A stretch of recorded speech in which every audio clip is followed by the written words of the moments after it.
Teman-teman, channel Asal Omong, selamat berjumpa kembali dengan kami. Pada kesempatan ini, kami akan berbincang-bincang tentang Ketua Partai Demokrat, AHY, Agus Harimurti Yudhoyono. Itu sudah pasti teman-teman pojok Asal Omong, dengan nama belakang Yudhoyono itu kita semua sudah tahu bahwa dia adalah putra sulung dari mantan presiden kita, ya, atau presiden periode 2004 sampai dengan 2014 ya. Jadi ada dua periode. Ya. Bambang Susilo Yudhoyono itu jadi presiden. Nah, akhir-akhir ini Bang, menurut saya teman-teman sekalian, beliau tidak sedang baik-baik saja. Ya. Ada beberapa alasan kami berasumsi begitu. Alasan yang pertama, Muldoko, Jenderal Muldoko ini kan tidak tinggal diam, Bang. Jadi Ketua KSP ya. Kita tidak perlu sebut bahwa Muldoko itu ketua KSP. Karena kalau kita menyebut dia ketua KSP, jadi kita membawa persoalan mereka dua ini, AHY dengan Muldoko ini, ke istana. Itu kan tidak adil, Bang. Merebet kemana-mana. Merebet kemana-mana. Jadi kita fokus dua. Kita kandangin mereka dua sebagai pribadi. Ya.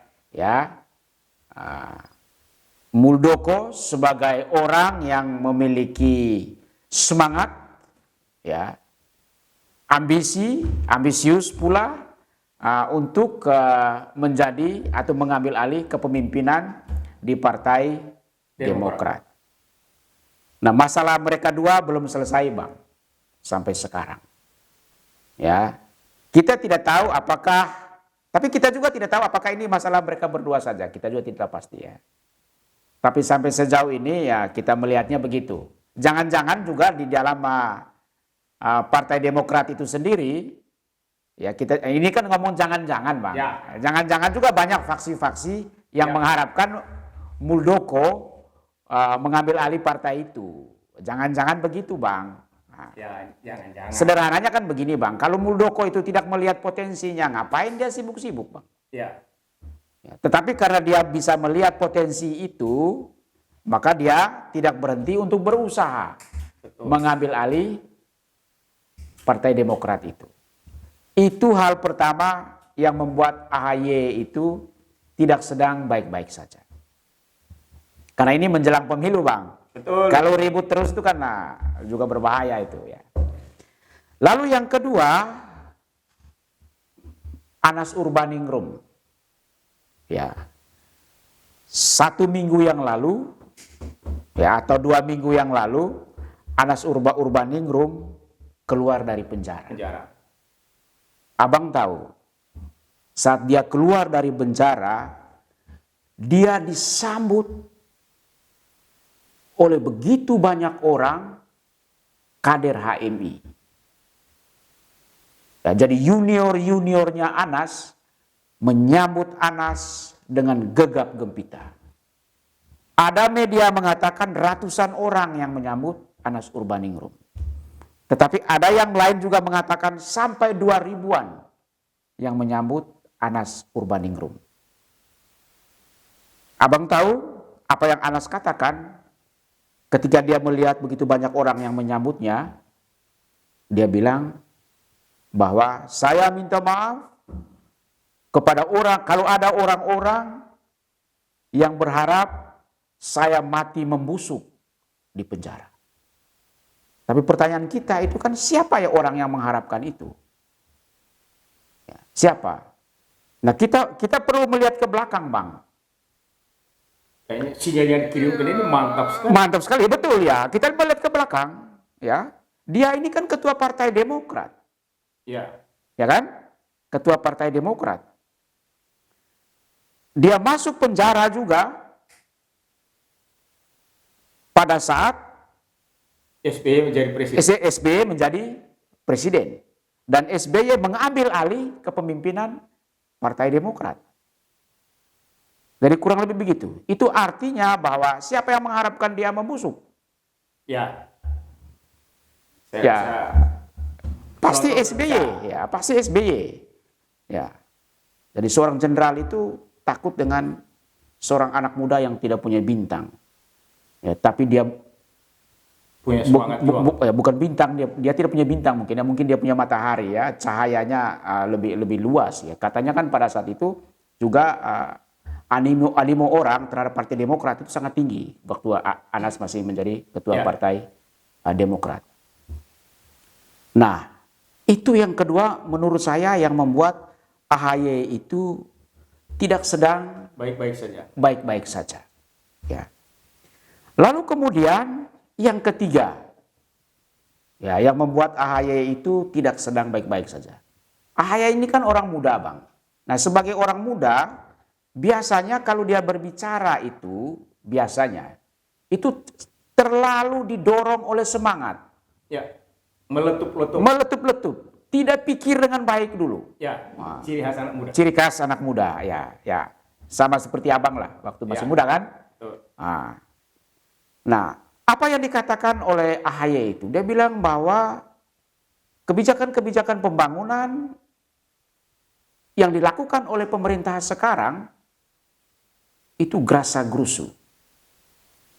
Kebijakan-kebijakan pembangunan yang dilakukan oleh pemerintah sekarang tidak memperhatikan rakyat kecil.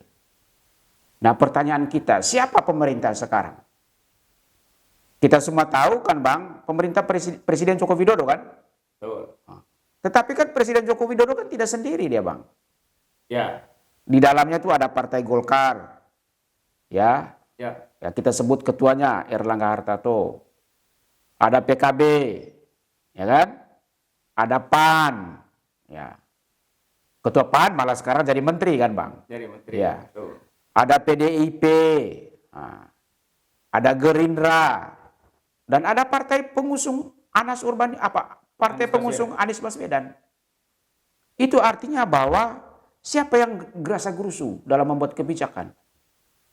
Ya tokoh, termasuk ketua-ketua partai ini. Itu artinya bahwa AHY sedang menyerang begitu banyak partai politik yang menjadi koalisi dari pemerintah sekarang. Dan salah satunya itu adalah Nasdem. Nasdem. Saya cukup yakin, Bang, Nasdem juga akan gerah dengan serangan-serangan seperti ini. Karena itu juga akan merugikan Nasdem. Ya. Yang kerasa gerusu kan berarti Nasdem juga. Ada 3 menterinya, Bang. Ya, Nasdem. Ya, betul. Joni Plate, ya, yang sudah berapa kali dipanggil Ya. jaksa. Kita tidak tahu dipanggil untuk makan-makan, kita juga tidak tahu pasti. Ya, kita harapnya dipanggil untuk makan-makan di sana. Nah, yang kedua itu menteri apa ini? Menteri Pertanian ya, Bang, ya. Ya, Menteri Pertanian. Limpo itu. Yang kedua itu, yang ketiga itu adalah Menteri Lingkungan Hidup. Itu artinya gerasa gerusu itu siapa? Ya, menteri-menteri ini dari Nasdem gitu. Nah, menurut saya, Bang, ya, itu hanya 3 variabel atau indikator menurut saya yang menjadi alasan bagi kita untuk mengatakan AHY itu tidak sedang baik-baik saja. Dia gelisah pada hari ini, Bang. Ya, atau menurut Abang bagaimana, Bang? Ya. Abang ini senyum-senyum aja. Oke. Ya. Baik, kita mulai dari AHY dulu Ya. ya. Ciri khas anak muda memang seperti itu. Ya. Ya. Pokoknya hajar-hajar aja lah. Ya. Pokoknya resikonya belakangan. Tetapi apa yang dilakukan oleh seorang AHY itu, dia bukan seorang anak muda, yang anak muda biasa, ya kan? Dia bukan anak muda biasa. Dia bukan anak muda biasa. Dia adalah anak muda yang adalah ketua partai. Oh, Ya. Partai Demokrat. Nah, itu Partai Demokrat. Nah, seharusnya dia itu tinggalkan gaya anak mudanya. Dia harus berpikir bahwa dia seorang ketua partai, dia berpikir tentang partai dan tentang rakyat. Ya. Melihat segala sesuatu itu dengan lebih baik dan lebih bijak. Ya. Ya, pembangunan sih memang pasti ada baik ada buruknya. Ya. Kan tidak selamanya buruk terus, ya kan? Tapi memang begini, Bang. salah satu persoalan yang dihadapi oleh anak-anak muda sekarang itu kan kemampuan negosiasinya kurang, Ya, kemampuan persuasinya kurang, kemampuan dialognya kurang. Sehingga begitu itu uh, ada hal-hal yang bertentangan dengan apa yang dia harapkan, itu dia cenderung reaktif. Gitu, Ya. ya. Padahal yang paling bagus kalau dia memiliki kemampuan persuasi negosiasi yang baik, Ya. ajak aja dia orang itu makan-makan dan semua media akan meliputnya. Masalah selesai. Atau bagaimana, Bang? ya, ya itu tadi Bang, ciri khas anak muda. Ya. Dan yang kedua aja berpengaruh soal jam terbang juga, pengalaman mereka. Tapi kalau Abang ciri khas anak muda nggak pas juga ya. Karena Gibran di Solo juga itu bahkan jauh lebih muda ya, Bang. Kemampuan. Kalau Gibran dia masih daerah lah ya. Iya, iya. Nah, dia ketua partai di DPC juga bukan, Iya, ya kan? iya. Oh, itu bedanya begitu ya. Ya, mungkin kira-kira Iya. begitu. Dia tidak punya power lah, dia murni Iya. jadi birokrat. Iya. Ya. Kalau AHY ini enggak. Dia AHY itu hanya didukung oleh SBY bapaknya sehingga dia jadi ketua partai. Ya, Kemungkinannya begitu. ya bukan mungkin atau memang faktanya Bapaknya begitu. Oh. bahwa bapaknya menempatkan anaknya untuk meneruskan Ya. supaya dia menjadi ketua Partai Demokrat menggantikan bapaknya yang tadi katakan itu.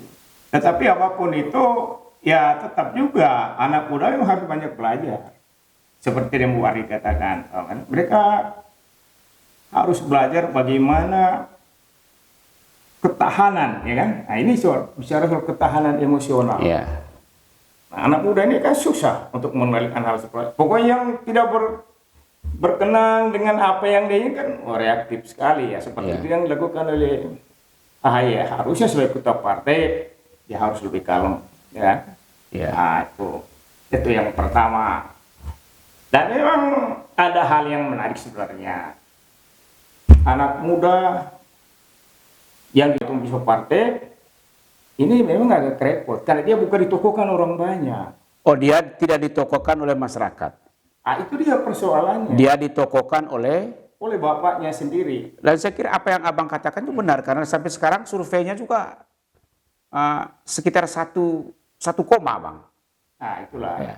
Dan jika ditokohkan orang banyak, pasti Ya. ya kan? Nah, seperti itu. Nah, coba lembaga survei mereka mengadakan survei tentang ketokohan anak muda Gibran seperti tadi Ya, dengan AHY, saya rasa pasti akan Ya. anjlok lah ya. Ya. Pasti Gibran lebih tinggi. Nah, ini soal ketokohan. Ya. Itu yang kedua. Dan yang selanjutnya soal bagaimana rivalitas mereka untuk merebut dan mempertahankan Ya. Partai Demokrat ini memang ya ngeri-ngeri sedap itu barang ya. Muldoko Tidak berhenti dia. tidak berhenti. Pasti Ya, soal dia pasti Muldoko juga kan gengsi. Masa Jenderal Bintang 4 Betul. kalah dengan seorang mayor gitu ya. Ya. Pasti dia tidak berhenti itu. Pasti dia tidak akan berhenti. Dia akan selalu berjuang. Seperti yang mengatakan, ya mungkin Muldoko sebagai mantan panglima, ya kan? Ya. Orang yang menjadi panglima kan berarti yang orang hebat, ya kan, di kalangan TNI. Dia melihat ke depannya Demokrat ini punya potensi yang baik. Nah, seperti itu. Tetapi ya itulah, itu persaingan mereka dulu antara merebut dan mempertahankan Golkar ini memang. Ya. Tapi ya, satu hal yang juga yang menarik, Bang, itu yang menyambut Anas kemarin itu kan kader-kader HMI. Ya. Kita tidak tahu apakah kader-kader Demokrat juga itu banyak orang-orang atau anak-anak muda dari HMI. Nah, coba Abang bayangkan, ya, kalau banyak kader-kader muda di daerah itu adalah juniornya Anas dari HMI, dan kita semua tahu kemarin itu bagaimana Anas disambut oleh junior muda dari HMI, ya, maka kita punya alasan untuk mengatakan bahwa AHY tidak sedang baik-baik saja gitu. Oh iya, karena melihat latar Iya kan, Bang? Iya. sebagai ketua Dan HMI itu kan organisasi pemuda yang sangat besar di Republik ini. Iya. Dan sangat berpengaruh juga. Sangat berpengaruh ya, sangat berpengaruh. Ya. Dia punya jaringan di mana-mana, Bang. Ya. Ya. Tetapi sebagai rakyat, saya melihat ada dua hal tentang Anas Urbaningrum. Ya. Di satu sisi dia ditokohkan oleh junior-juniornya dan juga alumni-alumni HMI. Anas, Ya. ya itu tadi ya. Ya. Dan seniornya juga Ya. pasti ditokohkan ya. Jadi mereka mengatakan bahwa dia bukan koruptor. Ya.